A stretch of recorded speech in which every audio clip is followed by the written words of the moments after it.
नमस्ते। Good morning.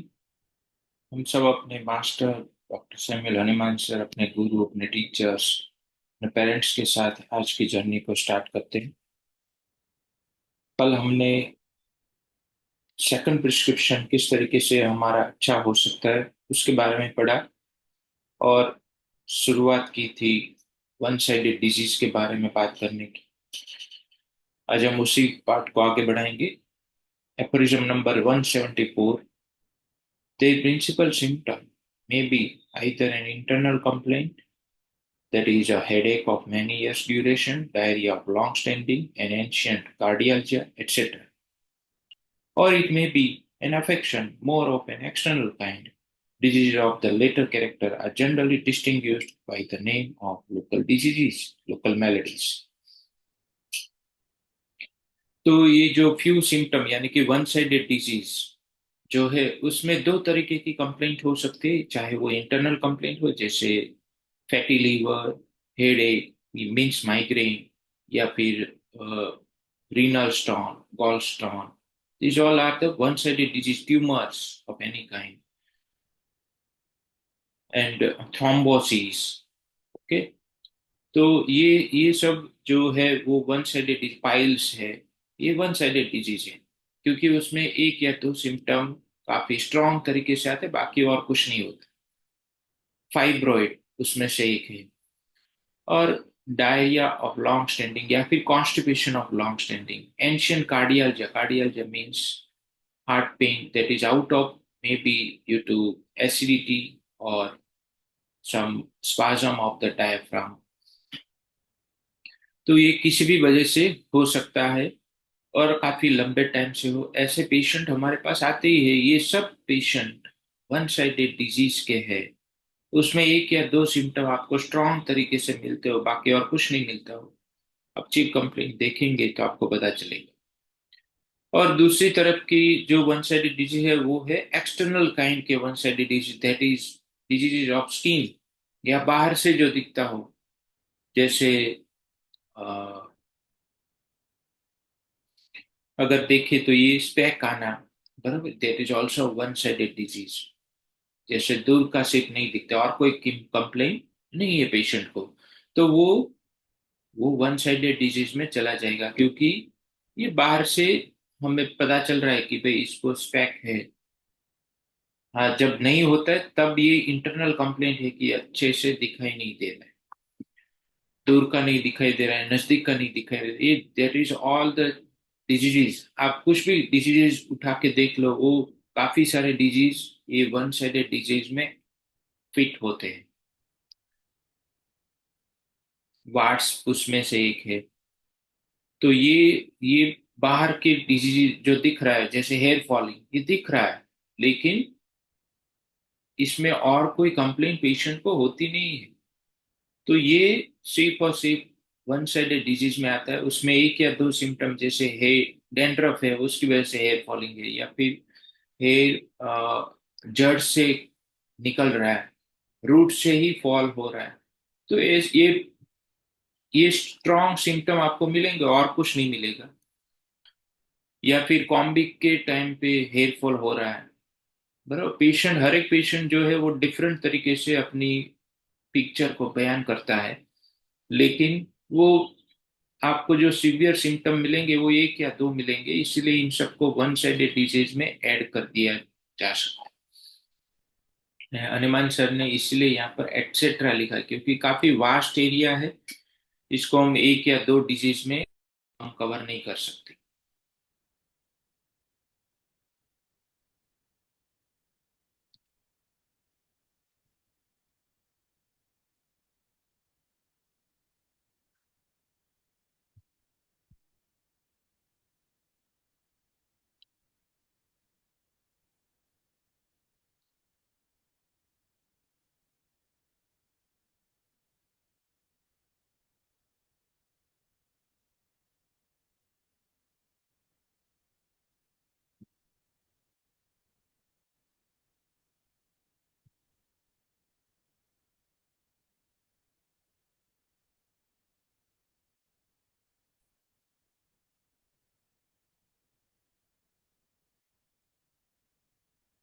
Aphorism number 175.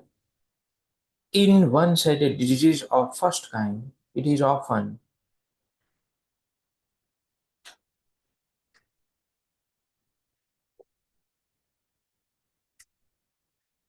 in one-sided disease of the first kind, it is often to attributed to the medical observer want of discernment that he does not fully discover the symptoms actually present, which would enable him to complete the sketch of the portrait of the disease. ये जो one sided diseases है जिसमें first kind यानी कि diarrhoea internal complaint जिसमें होती है, ऐसे वन साइडेड डिजीजेज में मेडिकल ऑब्जर्वर यानी फिजिशियन उसको कुछ वो जानना चाहता है, वो डिस्कवर करना चाहता है, लेकिन वो कर नहीं पाता है, फुल्ली डिस्कवर सिम्टम्स को कर नहीं पाता है, ऐसा वो बताता है। लेकिन वो सिम्टम्स एक्चुअली होते हैं, एक्चुअली प्रेजेंट है, विच वुड इनेबल हिम जिससे वो पूरी डिजीज के बारे में पता कर सके। तो ऐसे सिम्टम है, लेकिन वो उसकी वांट ऑफ डिसर्नमेंट है, यानी कि उसकी उतनी ऑब्जर्व करने की वो कला उतनी स्ट्रांग नहीं है, जिसकी वजह से ये जो सिम्टम है होने के बावजूद उसको पता नहीं चल रहा है कि इसमें ऐसे सिम्टम अवेलेबल है। 176. There are, however, still a few diseases which, after the most careful initial examination, aphorism number 84 to 98, उसमें हमें सबसे ज्यादा किस तरीके से केयरफुल होके इनिशियल एग्जामिनेशन करना है उसके बारे में लिखा है। तो कुछ डिजीजेज ऐसे हैं जिसमें इतना अच्छा ध्यान रखने के बावजूद present but one or two severe violent symptoms, while all the others are but indistinctly perceptible। कि जिसमें हम भी जैसे अभी डिल्यूजन पे जो प्रैक्टिस करते हैं वो सब इन सब में, और खास करके जो माइंड लेवल को पकड़ते हैं उन सब के पास ये दिक्कत आती काफी कम बार होता है। लेकिन कुछ ऐसे डिजीजेज है जिसमें काफी अच्छे तरीके से पूछपरछ इंक्वायरी करने के बाद भी एक या दो ही वायलेंट सिम्टम मिलते हैं, और बाकी सब सिम्टम परसेप्टेबल नहीं होते, उतना अच्छी तरीके से परसेप्टेबल नहीं होते जितने जिसके ऊपर हम कॉन्फिडेंस रह सके। तो लोकल डिजीज में भी कुछ ऐसा है कि पहले तो लोकल डिजीज में क्यों फिजिशियन को मेडिकल ऑब्जर्वर को पता नहीं चलता सिम्टम के बारे में, क्योंकि उसकी आर्ट में थोड़ा अभी इवोल्यूशन की जरूरत है। एक चीज, तो काफी सारे ऐसे लोकल डिजीज है जो ऐसे ही अच्छे हो जाएंगे अगर आपके आर्ट ऑब्जर्वेशन की आर्ट, इंक्वायरी करने की आर्ट अगर ग्रो हो जाए। काफी सारे ऐसे डिजीज है जो हल हो सकते हैं, उसमें आपको सिम्टोमेटोलॉजी मिल सकती है। लेकिन फिर भी कुछ ना कुछ ऐसे डिजीजेज है जिसमें उतनी अच्छी तरीके से आपको परसीव होगा ही नहीं, तो उसमें एक या दो वायलेंट सिम्टम है। उसमें क्या करना है, in order to meet most successfully such a case as these, ऐसे केस में हमें सबसे सफल तरीके से अगर इन केसेस को हैंडल करना है तो which is of very rare occurrence की, क्योंकि ऐसे केस तो काफी रेयर अक्रंस में होते हैं। We are in the first place to select guided by these few symptoms. हम जो पहली दवाई जो सिलेक्ट करेंगे वो दवाई, ये जो फ्यू सिम्टम है, एक या दो वायलेंट सिम्टम सीवियर सिम्टम है, उसके बेस पे हम पहली दवाई को सिलेक्ट करेंगे। The medicine which in our judgement is the most homoeopathically indicated. ये जो दवाई है हमारे जजमेंट में, डॉक्टर के इंडिविजुअली जजमेंट में मोस्ट होम्योपैथिकली सिलेक्टेड रेमेडी हो जाएगी वो। फिर क्या करना है, 178। It will no doubt sometimes happen that this medicine selected in strict observance of the homeopathic law furnishes the similar artificial disease suited for the annihilation of the melodic present. It will no doubt sometimes happen, इसमें कोई बेशक ये कभी कभी होगा कि ये जो मेडिसिन है जो हमने स्ट्रिक्टली होम्योपैथिक लॉ के ऑब्जर्वेशन के अंडर में सिलेक्ट की है, furnishes the similar artificial disease suited for the annihilation of the malady present. वो disease similar artificial disease create करेगा, इसमें कोई शक नहीं। and this is much more likely to happen when these few morbid symptoms are very striking, decided, uncommon and peculiarly distinctive. Characteristic symptom होंगे जब ये एक या दो है, वो कैरेक्टरिस्टिक सिम्टम हो जाएंगे तो फिर ये पेशेंट क्योर होने वाला है। इस एक या दो सिम्टम से भी पेशेंट क्योर हो सकते हैं। कब? जब वो PQRS सिम्टम से वो एक या दो सिम्टम आते हो तो।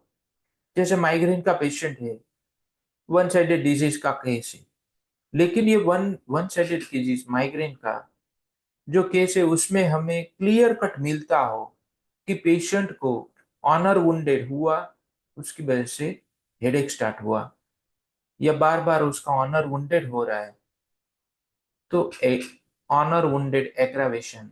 और फिर जो माइग्रेन की एक पिक्यूलियरिटी अगर आपको है, उसके हेडेक की पिक्यूलियरिटी मिलती है कि जैसे headache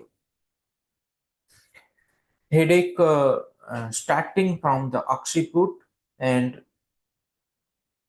placed on the eye, बराबर। जैसे राइट आई या लेफ्ट आई, हर बार ऐसा ही होता है, ऑक्सीपुट से स्टार्ट होता है, लेफ्ट आई तक जाता है और वहां पर फिर लेफ्ट आई के ऊपर ही दर्द होता है। अगर ऐसी कैरेक्टरिस्टिक आपको मिल रही है तो ये डिसाइडेड और वेरी स्ट्राइकिंग कैरेक्टरिस्टिक है। आपको वो सिम्टम लेना है और फिर ऑनर वुंडेड एग्रावेशन दोनों को मिक्स करके दवाई देनी, वो दवाई काम करेगी और वो उससे पेशेंट सही होते हैं।